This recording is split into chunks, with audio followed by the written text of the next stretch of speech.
দুইটা জিনিস এলোমেলো থাকলে কিছুই ভালো লাগে না। এক সংসার আর এক হলো স্বামী সন্তান। এই দুইটা জিনিস এলোমেলো থাকলে কিছুই ভালো লাগে না, মনে শান্তিও লাগে না। হ্যালো এভরিওয়ান, আসসালামু আলাইকুম। সবাই কেমন আছেন? আশা করি ভালো আছেন। আলহামদুলিল্লাহ আমিও ভালো আছি। অনেক দিন থেকে বাসায় ছিলাম না। বাসার কি অবস্থা দেখেন, কাপড় চোপড়ও বেহাল দশা, এদিকে বাচ্চারও খুব অসুস্থ।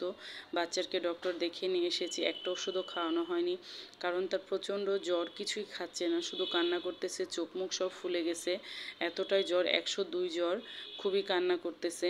তো আসলে দুইটা নিয়ে খুবই প্যারাতে আছি, খুব কষ্টের মাঝে আছি। এক কষ্ট বাবাকে হারানো, আর এক কষ্ট এই যে সংসার, স্বামী সন্তান সব কিছুই সামলাতে হবে এরই মাঝে।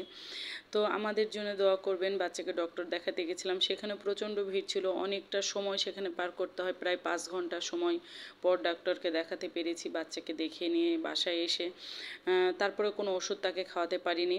একের পর এক, একটার পর এক হতেই আছে সব কিছু। তো সংসার গোছানো থাকলেও ভালো লাগে, স্বামী সন্তান ঠিক থাকলে সেটাও ভালো লাগে। দেখুন এখন গোছানো সংসার কি সুন্দর লাগতেছে দেখতে, মাশাল্লাহ। তো বাচ্চার সামলানোর ফাঁকে ফাঁকে ঘরটাও সুন্দর করে পরিষ্কার করে নিচ্ছি, কারণ এলোমেলো আসলে ভালো লাগে না দেখতে। আর আমি সবসময় আসলে গোছাতে পারি না, যখনই সময় পাই তখনই গোছাই। আর এই তো আমার বাচ্চাটাকে শুয়ে রেখেছি, 102 জ্বর।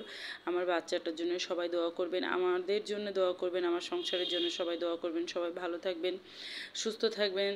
আসসালামু আলাইকুম, আল্লাহ হাফেজ।